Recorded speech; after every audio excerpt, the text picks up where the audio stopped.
maayong buntag Subo and the rest of Central Visayas. Ano sa kita sa lain ng weekly face-to-face episode nato sa Kapihan sa PIA nga natupad din sa Philippine Information Agency Regional Office, Gorordo Avenue, Cebu City. Ingon man makita usab na ninyo inyong kani masunod sa tuang Philippine Information Agency Region 7 Facebook page nga amuang i-live streaming karong buntaga. Ug sa atong mga viewers, ug sa ato ang mga followers, mayong buntag kaninyo ingon man sa ato ang mga bisita karong buntaga. Duha ka ahensya ang ato ang bisita karon atong pagkaisgutan kung unsa ka importante ang pag-celebrate nato sa Philippine Heart Month ug ingon man unsa ang mga PhilHealth benefits nga makuha sa mga members no kung related kini sa mga cardiovascular diseases. So kauban nato karon ang gikan sa Department of Health, Central Visayas Center for Development, and of course kauban usab nato ang PhilHealth Insurance Corporation. So ang mo-introduce nila karong buntaga ang akong kauban mo si Rob Cabardo. Rob, may buntag kanimo? May buntag po kanimo, Miss Hazel, o may buntag po sa itong mga solid followers and viewers ng itong programang Kapihan sa PIA.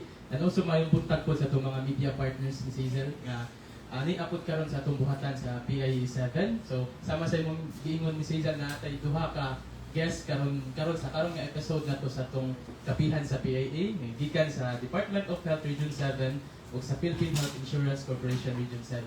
So sa walay pagdugay-dugay ato nang ipaila-ila ang atong mga bisita karong adlaw aron hisgutan ning ato ang topic kaning umabot nga pag-obserbar nato sa Philippine Heart Month o kaning kabahin pud sa PhilHealth benefits on cardiovascular diseases. So ang atong mga guests karong adlaw sila atong unahon si Dr. Jera Armendarez, the Medical Officer for DOH-7, ug uban pud niya si Dr. Reginald Mangubat, the Medical Specialist sa Benefits Administration Section sa PhilHealth 7. So, Dr. Jera and Dr. Reginald, mayong buntag kaninyo and welcome to our program Kapihan sa PIA. Yes, mayong buntag. I am Dr. Jera Armendarez. Daghang salamat sa inyong pag-imbita, especially sa Department of Health, and I am very happy that together with the PhilHealth, kay always good no, na magkuyog atong i-implement ang ato ang mga packages, ato ang programa diri sa Department of Health. At the same time, naapoy kaakibat nga at least dili kay sila ma-financially burdened kay mo man ginay-permit kahadlukan sa ato ang mga katawhan. So again, happy Heart Month no, sa inyong hangganan kay happy na po ang Valentine's Day. Morning sa tanan, especially to Ma'am Liz, Sir Rob, and Dr. Jera. Also sa ato ang mga friends from the media and most especially ato ang mga viewers sa Facebook Live. Salamat kayo sa PIA sa pag-invite po sa PhilHealth sa nindot nga program. Salamat. Salamat po Doc Jera and Dr. Reginald sa paghatagog higayon nga walhigod sa atong office aron mag-guest aron hisgutan ni atong topic karon. So unahon na mo Doc ang kaning kabahin sa Philippine Heart Month nga isaulog karon. Buwan na, February. So, siguro mangutana lang kami from the Department of Health. Why do we celebrate man the heart, Philippine Heart Month, Doc? And then, unsa kini ka importante. And siguro, every year naman tayo theme nga gisunod. So, unsa atong theme for? Yes, we have this calendar month sa ato ang Department of Health. But since karong February, atong gisaulog ang ato ang Heart Month, not because nga nitunong siya sa atong Valentine's Day, but because this is really to spread awareness and information with regards how to take care of our heart. Kaya di man gina nato malibod no nga particular kataas number 1 mortality ang ato ang cerebrovascular. So mauna nga ato ang yung i-emphasize karong mga panahon na especially karong Pebrero kung unsa ang atong mahimo in order to prevent. So mo man gina that prevention is better than cure kay kung inyong mabatian karon ang mga packages sa PhilHealth, medyo magnangagid ta no sa kamahal di ay whenever kung naa na ginang sakita para ninyo. So mauna nga together with PIA and PhilHealth atong isaulog karon og atong i-inform ang atong publiko na kinahanglan gyud ma-aware ta kung unsa ang mga preventive measures na atong mabuhat and mo-fall gyud ni siya into our lifestyle na para ma-make sure nato nga atong kasing-kasing tanunan healthy. What's na mga programs or specific activities na i-prepare sa Department of Health in line with celebration or observance? Every time na atay mga occasions, no, na atong i-held, ato ginang ilabay sa ato ang mga LGU, it's because we will not be manipulating all the activities. Very normal, na atay mga fun run, kay importante mo po ang ehersisyo, no? One of our, ang atong gusto yung ipa-inform sa atong publiko that we need to at least spare 1 hour of exercise para mahimong healthy po ang atong kasing-kasing. Not necessary nga mo enroll ta gym. Just walking sa stairs, no? Up and down, atong steps din ha. Just we need to be mobile lang from time to time. That's it. So, ang ato po mga LGU, ma'am, if inyo na mamatigdan, napo na sila mga streamer, napo na sila inform sa ato ang public na we have to be aware o ato po nang ipang-inform nila in whatever way, no? Na atay mga TikTok challenge, na atay mga sayaw-sayawan, Mr. and Miss Healthy Heart Smile, and all other of this, just to really spread it fast kung unsay angay na itong pangbuhaton para lang yun ma-maintain ang ato ang healthy heart. Not only for this month, but of course, with the rest. So therefore, this is indeed a collaboration, not just with one agency and with the PhilHealth, but with the rest of our LGUs.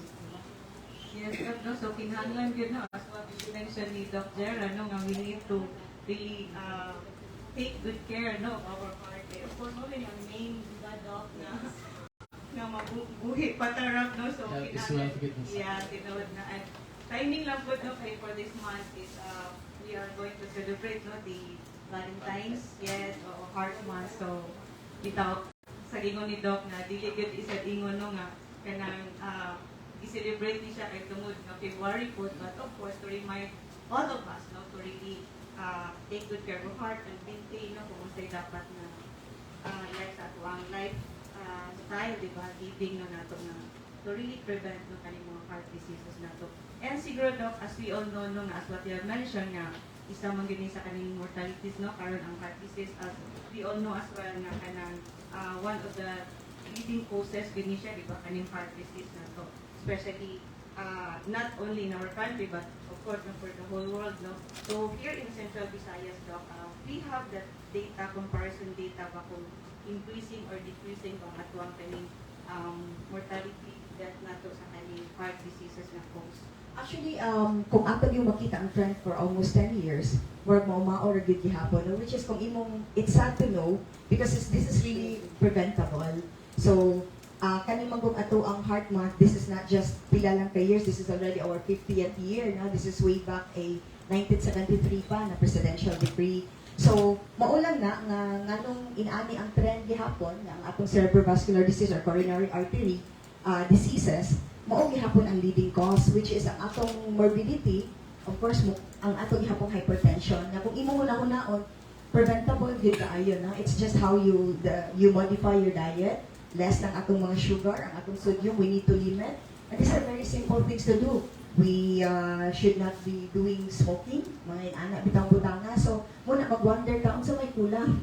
Nganong dili man gyud nato buhat, no, sa ato ang daily activities sa ato ang kinabuhi. So mao gihapon siya, ma'am. Mao na nga we're very happy for this opportunity nga naa mo para ma-spread nato kung unsa atong mga kinahanglanon para mas malikayan ni nato. Do you have that percentage lang kung i-compare na sa 2022 up to for these 2 months lang siya na ano? Actually, ang amo lang yung nakuha nga latest was from January to September 2022. So, ischemic heart disease or akong gitawag na coronary artery mo na ilang giingon nga heart attack, no? So, it's 18.5%. This is just a Central Visayas na kuan ha, na number, wala ko ni kuan sa atong global. Ang cerebrovascular, which mo na ilang giingon na stroke, no? So, naata sa 10.3%. And then, ang atong hypertensive diseases mo na ang atong 5.7%. So, actually, sila lang yun gihapon. Doon na atay mga infections na usab lang siya gamay during the time of COVID.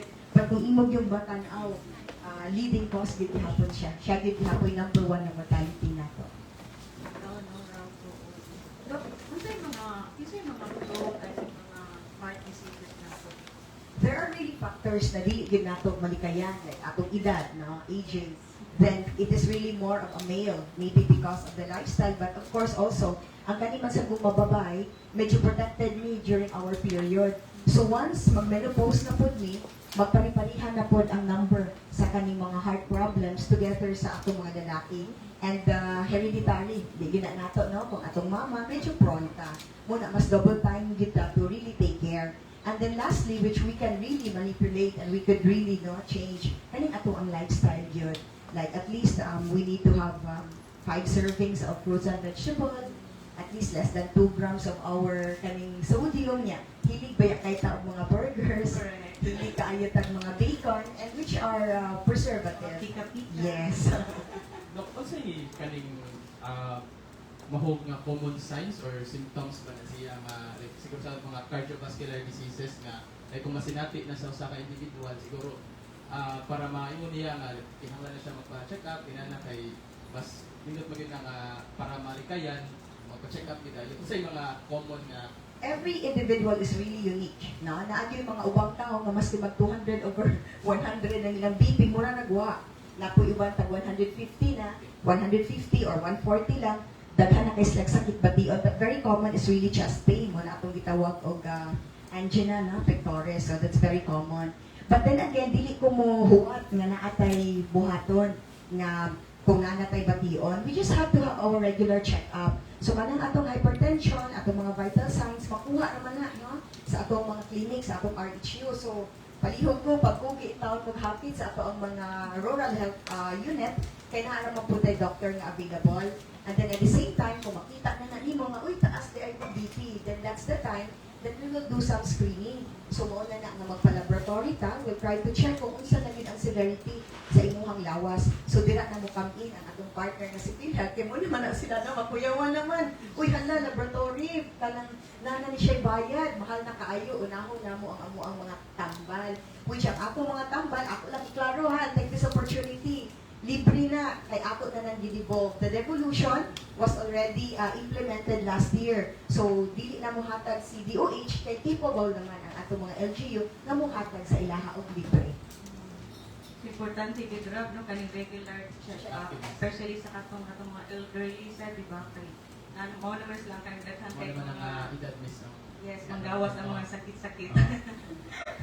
Okay, so Rob, no, makarelate man na, no, kay kaning ma-relate na to sa PhilHealth, of course, no, ang partner sa DOH in terms sa kaning mga packages, no, na ihatag. So siguro paminaw na to si Doc Reg kung sa mga PhilHealth packages kung ihatag nila in terms sa kaning mga cardiovascular diseases.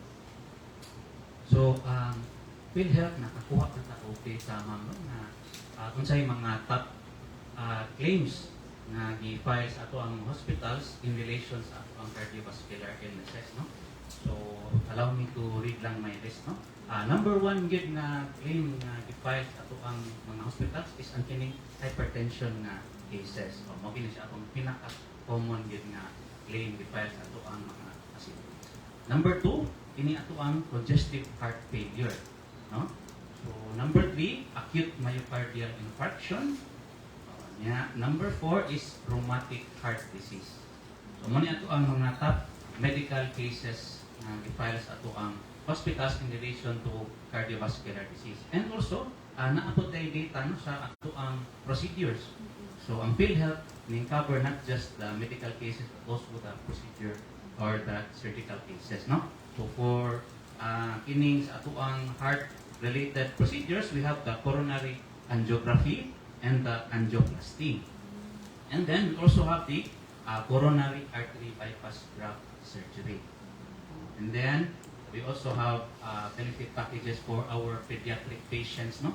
Ining ato ang total correction of tetralogy of Fallot and ang ining closure of ventricular septal defect. So, mo ni ato ang mga total mga common nga claims nga gi-file sa ato ang hospitals.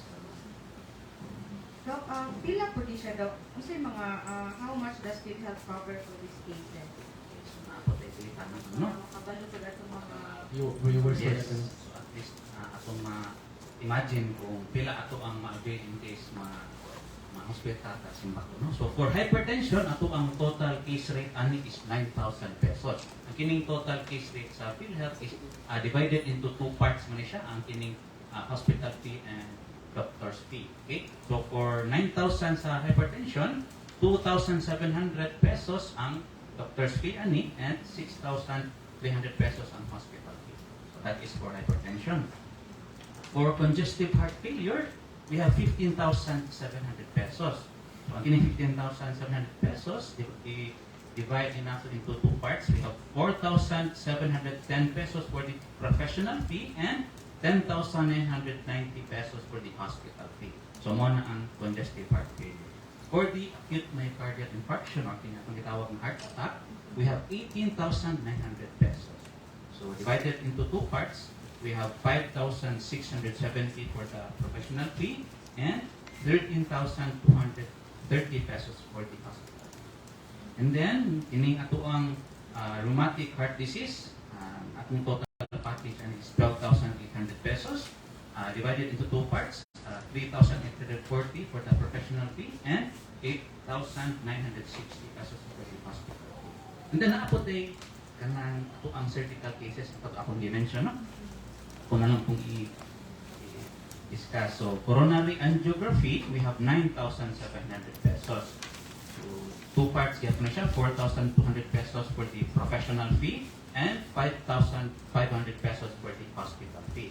For the angioplasty, 12,900 pesos divided into two parts. Mo range din siya ang kining angioplasty. Depending ni siya sa unsa ka lisod sa angioplasty, no? So we have 12,900 pesos until 30,300 pesos. So mo range siya, depende. And then, ang kining atong under sa Z-benefit package, no? Mo man ni ang tuang mga Z-ben nga mga dagko ni siya ko total amount, no? So for coronary artery bypass graft surgery, we have 550,000 pesos. So usa ni sa ato ang pinakadako nga package in coronary artery bypass graft surgery. Then kining akong gi-mention dinhi ano kini sa pediatric patients, total correction of tetralogy of Fallot, ato ang total package ani is 320,000 pesos. And then lastly, kining closure of VSD or ventricular septal defect, we have 250,000 pesos. So mao lang to manghis ato ang mga common nga case rates nga gi-cover sa PhilHealth and ilahang amount. Kung sa mga kinahanglan ang damon sa mga PhilHealth members na para maka-avail sila and like nato mga certain documents nga need nila i-prepare and isawon man unsa man how they can file and the benefit claim with them. So when it comes to documentary requirements, ang atong tubagan na is wala na. So wala na gid kinahanglan ang patients ini-admit nila sa hospital, wala na gid sila kinahanglan na documentary requirements. So ngano man, it is because ang ato ang accredited na facilities sa mga hospitals is naa na nila ang mga forms, mga documents. So for example mo, mention lang kuno ang kanang claim signature form, available na siya sa ato ang hospitals. Ang kining yes, ang MDR is dili na jud kinahanglan, no? Kay ang ano man, it is because ang hospital po na sila access sa PhilHealth portal. Ang kanang PhilHealth portal maka-generate na ang hospitals o ining PBE, ining PhilHealth Benefit Eligibility Form, no? So once maka-access na ang atong hospitals ana, there is no more need for additional documents atong patients, no? And then kining atong mga statement of account, ang atong hospitals naman ang provide ana. So sa tupad sa imong pangutana, wala na di kinahanglan nga documentary requirements sa mga patients na. Pero kung naa sa mga PhilHealth ID or mga MDR, okay ra gyapon for the purpose of any identification, okay ra. Pero for claiming of claims, wala na di documents ang kinahanglan. Thank you Dr. for clarifying. Kaya is not kung natay mga viewers lang miss mga nananaw nga kanang interesado ba nga mo avail ani mga package. Is karon naglaro na nila na wala na dito yung mga kinahanglan nga mga documents na ipang andam nila Doc. So buhaton ila lang tong buhaton tong i-ingon ni Doc kanina tong mga pamaagi aron pwede nila ma-avail tong mga packages. Dili na gid siya hassle Rob, no? So it's really a big help, no?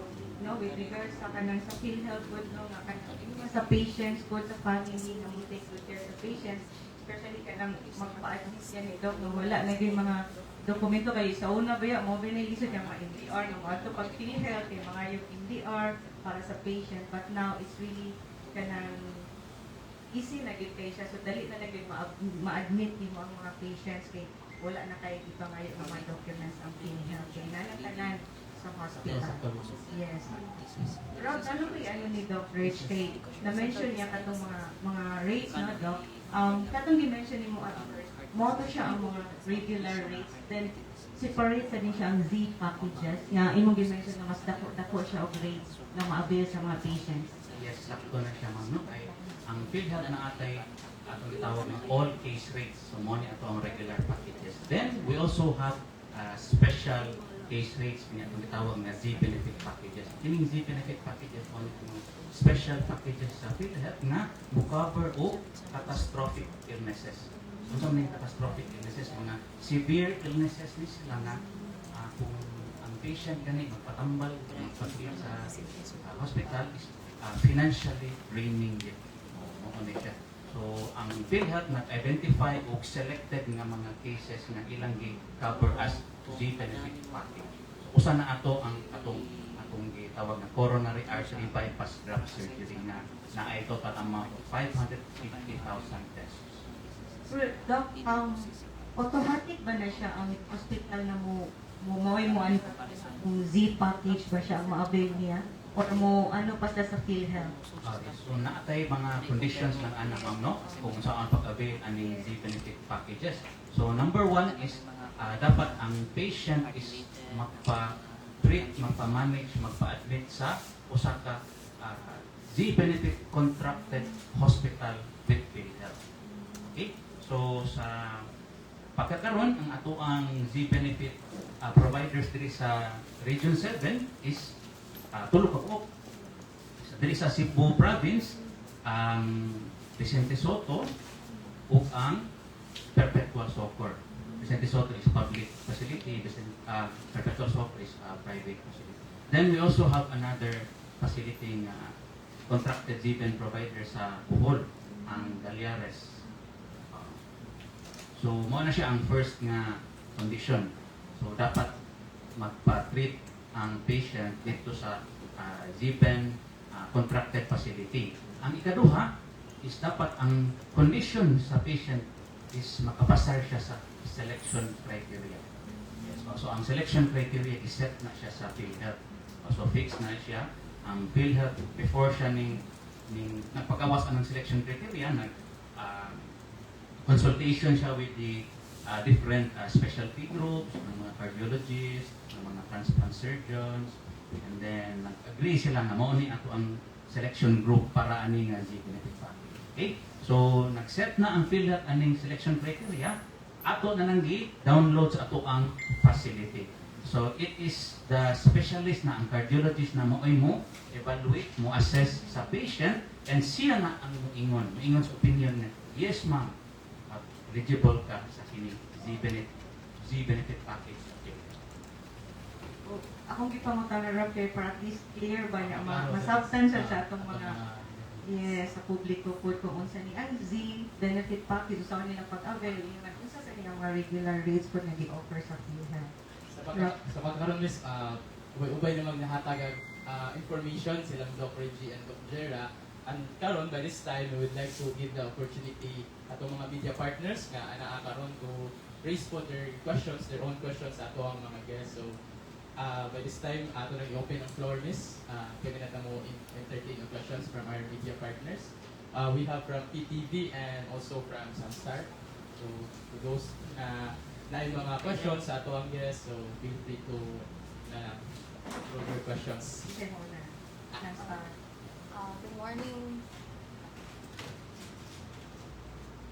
So, good morning, Doc. Jenny Canaro from Sunstar Cebu. So, I'd like to clarify lang again if ang cardiovascular diseases ang leading cause of death for Cebuanons or for those diri sa Central Visayas.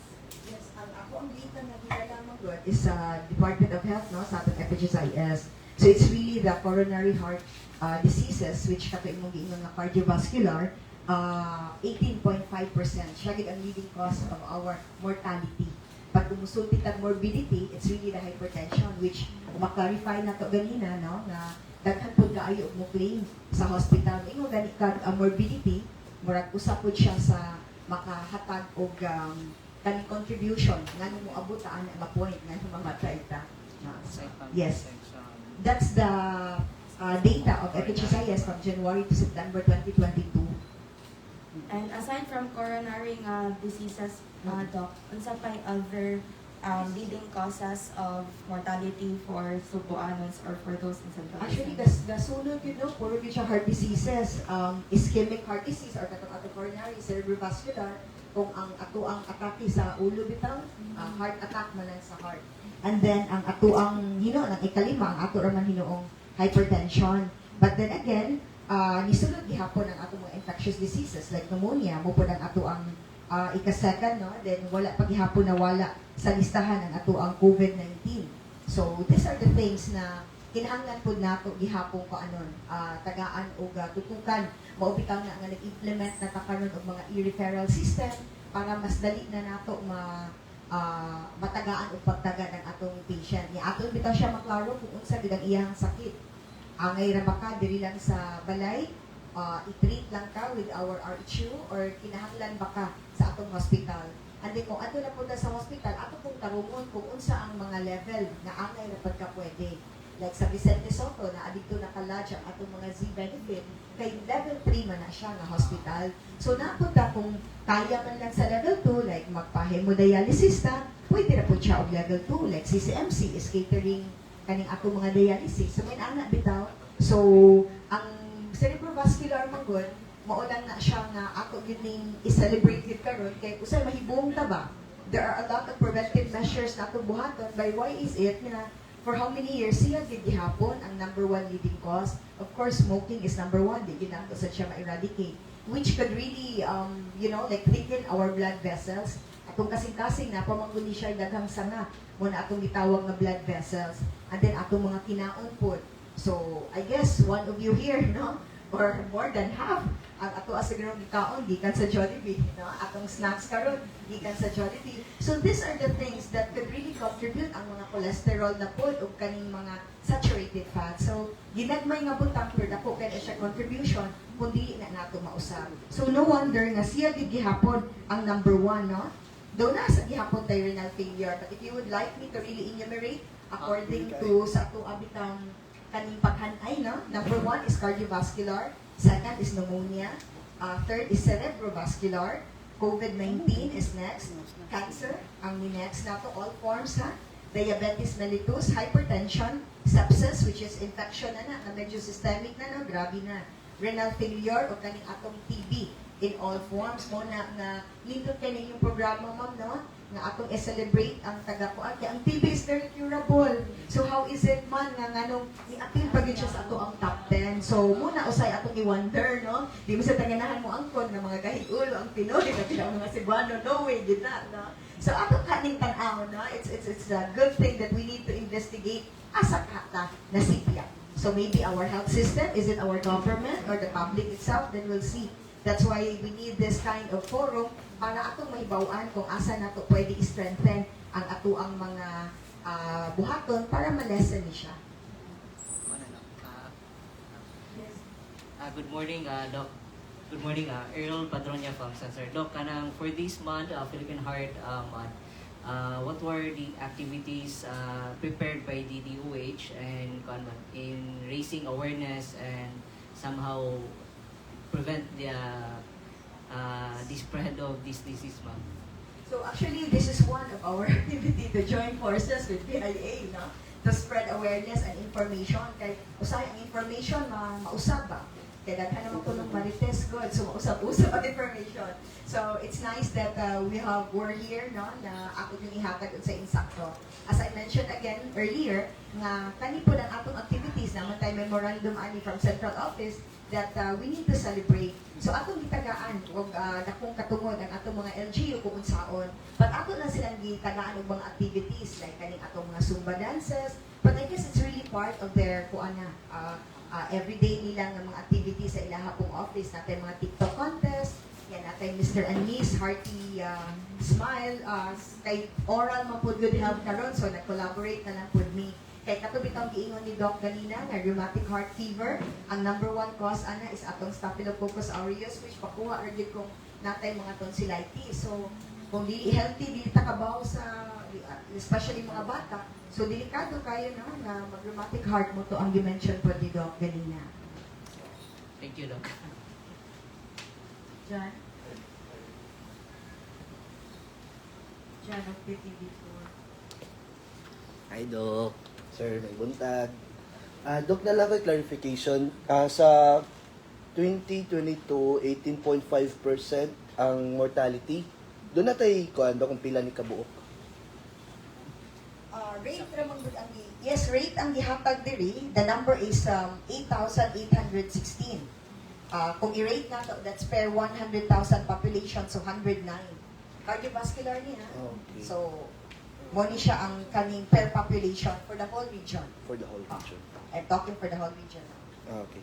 Sa 2021 o 2020, Doc, doon na ba tayo statistics, Doc, sa mortality? Actually, naagin na yung statistic, posibleng nga wala because I'm mentioning now the 2022, which is January to September. Wala lang kayo kung lang kung ihatag ang comparison kay tungod manggod sa nag-pandemic na ba. So, na ay kausaban. If you remember, medyo nagka-problema po ganit ato kay na mga comorbidities. High blood pa siya, nag-atake siya. So, unsab yun, is it really COVID or not? Though, naaman tayo saktong lista because we're using the ICD naman. Pero ni-focus na lang po for today na last year, ang latest na lang nato. Yeah. But I can email you once I'm back sa office. Ako ihatag mo. Okay, Doc. Thank you, Doc. Sagad sa kuan, Doc, karing base ba sa itong kuan monitoring, unsa ni increase ba or decrease sa ito ang Increasing din siya. increasing din siya. So, Doc, pila yung sagad edad sa mga karinay cardiovascular problem? Actually, before, kung imong tan-aw, 10 years before, no, naagin siya sa 40 and up or 50 and up, kasagaran. But karon medyo naamay kita yung mga 20s nga ang edad sa ato ang mga patient. So, muna atong nakita karon nga murag di na sad nato sila pwede ma-separate. So, muta kong giingon nimo na usapon is aside sa lifestyle, basic po hereditary. Why they are that, why inana ilang sakit nga medyo bata-bata pa man po. But of course, the lifestyle po, pero kung imong hunahunahon good, di pagitsad siguro inana ka grabe nga cholesterol because they're still in their 20s. So, usapon na nga which is really inevitable. Okay. Doc, thank you, Doc. Thank you. Sa PhilHealth, sir, may buntag. Sir, nalang ko ay pangutana regarding sa contribution gani kay nakadawat ba tag mga kaso, sir, sa mga nag-contribute pila kari namang mga uban nga gipangkaltasan sa ilang PhilHealth pero may ubang kumpanya nga wala nila gi-turn over sa PhilHealth ang ilang contribution. Nabatay ani nga mga kaso? Yes, ang PhilHealth nakadawat og ana nga mga kaso and then naabot tay mga appropriate actions ana. So basin si Ma'am Dina gusto mo tupad aning pangutanan? Yes, good morning. So in terms of non-remitting employers, una gyud ang proseso is mo report ang empleyado ngadto sa PhilHealth nga pag-check niya or pag-verify niya sa iyang contribution record walay nigawas no nga gi-remit sa employer. So pwede siya mo file a complaint. At the same time, aksyonan na siya, i-double check na siya sa atong collection section or sa ato ang mga PhilHealth Accounts Information Management Specialist nga na-assign sa atong mga local offices. So, they will send bills to companies kung ma-verify nila nga wala gyud ni girimitan ang contribution sa mga empleyado. But there are also times nga ang mga companies nag-remit but wala nila gi-file ang report kung kinsa ilang empleyado nga girimitan o nandili siya mo appear directly sa record sa number. Okay, when they remit, they only use their PhilHealth employer number and then pay for the total contribution sa tanang empleyado anang bulana. So, naa na yung mga procedures, moagi sad nga og due process ang ato ang pagpaningil no sa mga erring employers. And they also pay for penalties and arrears kung wala sila mibayad sa saktong mga contribution. So, wala mabayaran sa saktong mga panahon. Follow up lang, ma'am. Sa kuan ng karing pila ka buok ng mga kumpanya ang atong na-monitor karon nga wala nag-contribute o doon na ba tayo na-file ng kaso pila na ato na-file?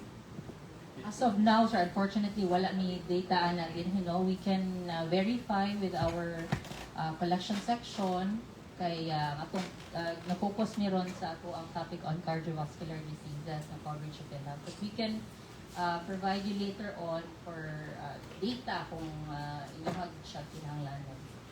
Thank you, madam. Salamat, sir. Thank you. Okay, Sir Jen. Alam ko question for Doc Rob. Doc, what will happen when a patient with heart ailment get admitted in facilities which are not classified as hospital? So maka-avail ba rin sila sa benefits? If na ay patients nga na-admit og mga lower level facilities like infirmaries o dispensaries, so ang buhaton ani sa doctor sa kana nga facilities, iyan i-assess og unsay severity sa illness, no? If it's just an ordinary hypertension lang na makaya sa facility, then pwede na nila i-manage. But if ever gani ang condition is severe na, like for example mga myocardial infarction, so ang buhaton na niya is ila na siyang i-refer to a higher level facility.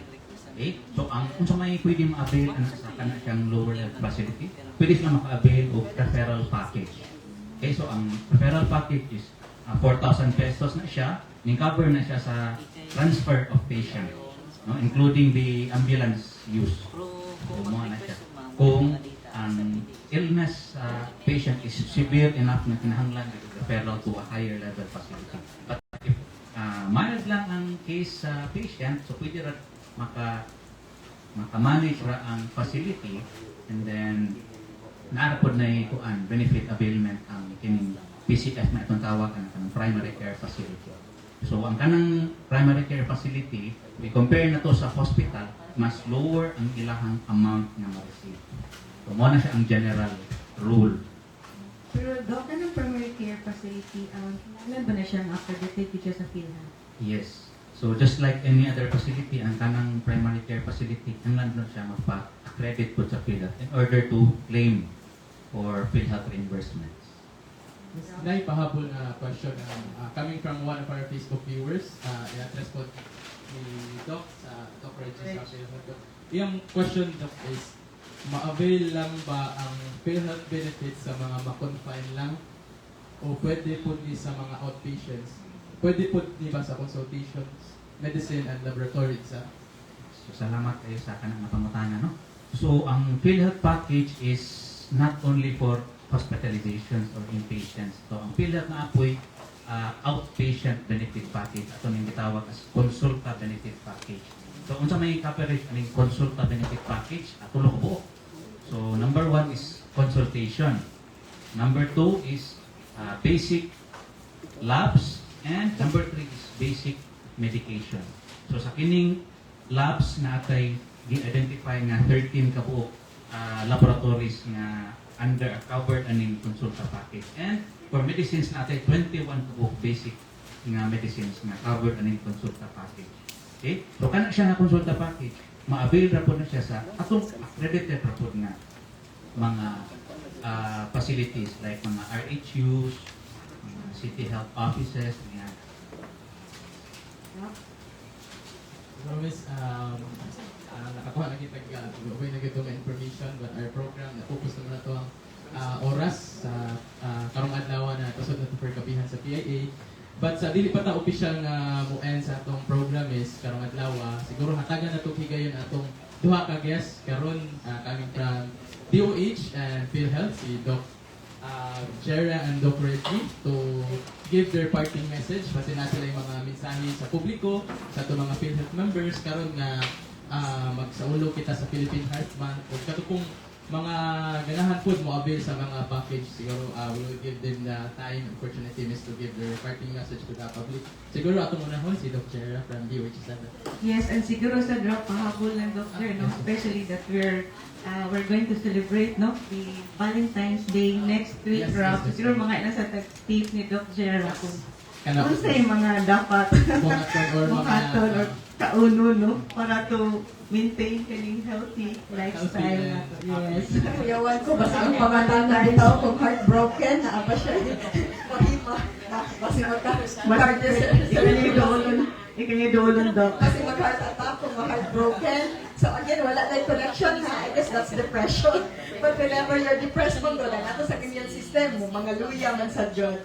But anyway, mga reminders lang ni mga na naatay mga Heart Month, naatay kaning ato ang Valentine's Day. Ang ako rin is, kung ato i-connect ang Valentine's Day, ang ato ang i-celebrate karon, just love yourself.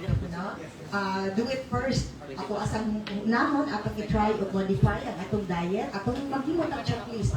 Tinuod nga daghan kaayo mga pang-diet karon, mga keto, whatever is that, no comment kung with regards sa anak. But please, try to talk with your doctors kay mo ta kung giingon nga lain-lain man good, unique ang personality sa usa ka tawo, ang atong mga genes lain-lain. It might work sa iya sa ato ang dili.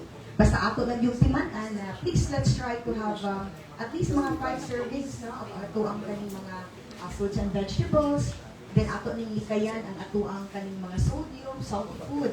So di man ginamalikayan kay wa may lasa dok. Minimum lang ta of 2 grams, no? And then kaning ato ang exercise for an hour. Basta ilog lang kita. I guess that's the thing that I also missed this time kay dagag mga adjustment ginagmay. So puro lang talingkod no sa ako ginang himuon panikamutan. And then dapat zero smoking, wala tay manigarilyo. Natong tanan kay lahi ang contribution ng good kung smoke ta. So daghan kaayo pathophysiology o classification contribution. So samtang wa pa mo kasuwayan na ayaw na lang, ato na lang sa siyang likayan. And then, ang kaning mga juices, ato ang likayan, kay daghan kayo ni siya mga artificial na sugar. So, tubig na lang doon ta, tubig is life, no? So, I guess that would be the best parting words. But then again, tinuod, dok, naamag ito yung mga edad na atong di kalikayan, but at least we can prolong by doing this healthy lifestyle. Di naman siguro na bukat. It's just hard sometimes because of our kaning ato ang mga trabaho po, but try to internalize lang, no? Kasi again, it's really better to preventive measures ta kay dako gyud kay gasto mas kinaa pa si PhilHealth, no? Mo ang ibat nato for financial protection, but I would rather not make use of that benefit and privileges basta kay healthy lang ko lahi ra gyud og naata sa balay magtikaw-tikaw kaysa naata sa hospital. So again, happy Heart Month, and I wish all of us luck na ato ana ning hinay-hinayong usab ang ato ang mga choices of food, ang ato ang way of life, no? Kay medyo ang gadgets karon dako na nag-influence. So once makakita na ka, daghan kay information, we got so curious, wala na. Usab na po ang atong sleeping pattern. So may anak bitaw. So daghan kay makolek-kolek, no? But anyway, thank you again for this opportunity that even for a short time nakahatag mi og gamay impormasyon. And if you wish to know more, na ay daghang mga IEC materials, pwede ba gayud ka mag-discuss sa office na if you really wish na daghan pa mong gustong pangayoon with kaning mga data nato na ara po na available. We're very transparent sa Department of Health, so natay po din ha na sila din ang gugunin kung unsa mga information ang inyong gusto. So available lang ni assign nga napod siya sa website. Thank you, Dr. Jera. Rod, would like also to hear, from Dr. Reg Mangubat, Medical Specialist, Medical Administration Section of PhilHealth, no? So for my parting words, akong message especially to the PhilHealth members na individually paying, please lang yun. Ato lang ibayad ato ang premium contributions on time para in case lang ganit na minahanglan ta o PhilHealth benefits, wala ato yung encounter na problem. Okay? So for ining ato ang cardiovascular health, no, ako lang i-echo ang unsa ko advice ni Dr. Jera. No? So ako lang dyan i-modify ato ang lifestyle. Ining modification of lifestyle, tuno ni siya kapag parts, no? Ang first ang diet nato. Ako lang dyan healthy diet and high fiber, low salt, low fat, low cholesterol diet. Wala na atong panikamuton o kuan, follow, and then ang ikaduha nga ang physical activity. So especially sa ining mga office workers, mga work from home na busy kasi ng trabaho pero kalingkod lang pirmi. So atong encourage yun nga atong i-increase ato ang physical activity, no? So dapat natay exercise. Mention to si Dr. Jera na at least 1 hour every day physical activity, not necessarily strenuous physical activity, no? Bisat ka ng walking, okay na tayo. And then lastly, kining mga vices, smoking, too much drinking alcoholic beverage, affect po ni sa ato ang health, no? So, kana lang kining tulo ka po parts na kung pwede atong ma-modify lang kaya ato ang lifestyle for a healthier heart. So, that's all thing. Okay, so once again, on behalf of our regional heads sa Philippine Information Agency Region 7, so masalamat sa tagbalik miss sa atong mga guests karong adlaw sila Doc Jera Armendarez from DOH-7 and Doc Reginald Mangubat from PhilHealth. So once again, Doc Jera and Doc Reggie, daghang salamat sa paghatag og higayon, sa paghatag pag-anhigin sa among opisina o sa paghatag og mga mayroong ganong impormasyon ito sa publiko. So, dinhi natapos ang atong programang Kapihan sa PIA. Nanginaot mi nga na kamoy naputlo nga maayong impormasyon. Hantod na sa susunod episode ng atong programa, usab kini si Rob Cabardo sa Philippine Information Agency Central Visayas. Kinilusag si Jesus Gloria sa PIA 7. Daghang salamat ug mayong adlaw. Ang